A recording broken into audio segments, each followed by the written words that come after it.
Hey everyone, in this video I'm going to show you how to play measures 57 to 66 in Brandenburg Concerto number 3. This is the first violin part, and so I'm going to play it first, and then I'll go back and kind of explain what I'm doing.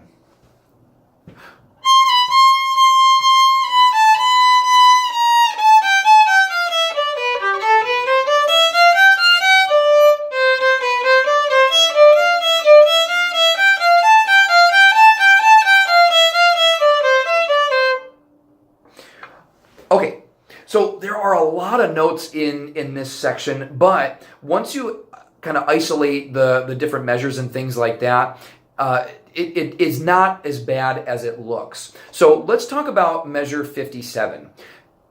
In measure 57, you're going to be in third position. And so right now I'm going to have my first finger on the third tape. The B is a whole step away from the first finger, and then the C natural is just a half step away from that. And on your instrument, you're going to have to adjust a little bit one way or the other, either towards the bridge or away from the bridge to get your third finger in tune. But this is a good area to have your third finger. So we've got first finger on the tape, second finger a whole step away, third finger a half step away. And so this is an easy measure to just practice by itself. Just like that. You're just going back and forth. Keep your second finger planted down and just lift your third finger. The next measure, measure 58, we're just adding that first finger.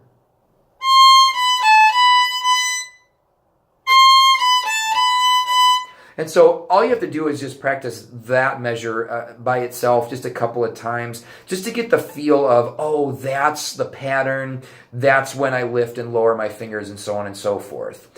Then we go on to measure 59, and this is where we move our second finger here. So this is kind of like a high 2 position to a low 2 position for the B flat. And so what you're listening for is this. So we're coming from 58,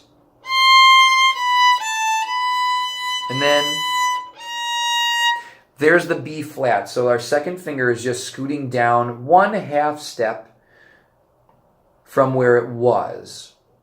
Okay?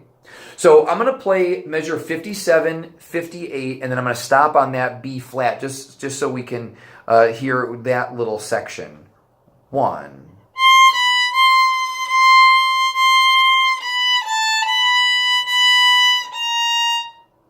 Okay.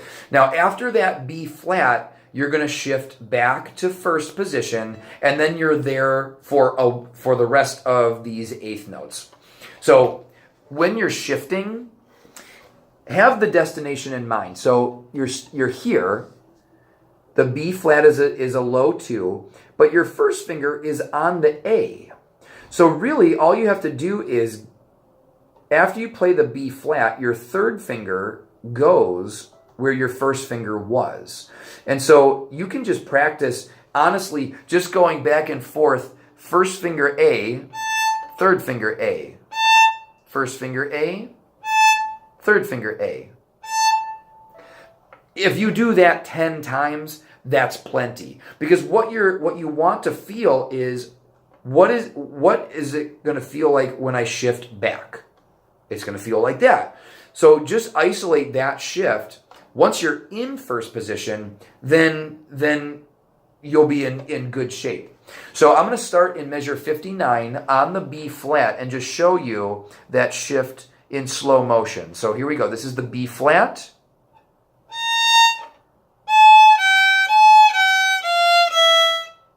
And then that's a good thing to practice too, just playing that measure. Because like I said, once you're back in first position, you'll be in fine shape for the rest of the notes. So here that is again.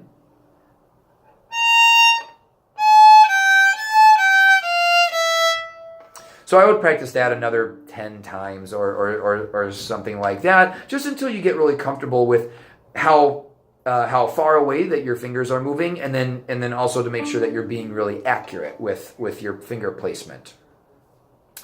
Measure 60 through 66, I'm going to give you the same strategy for all of these measures that will work and will help you to become more confident in this section. What I want you to do is group the notes based on how the eighth notes are beamed. So for example, in measure 60, the first 4 eighth notes are all beamed together. So that's the D, B, G, A. Now, our brains won't be able to process all of the individual note names at the tempo that we're taking the piece at. But if you practice it slowly first, and again, and again, you'll start to develop a pattern of, oh, when I see those 4 notes, I do this. And then you do the next 4 notes, B, C, D, E. And you go through the same process.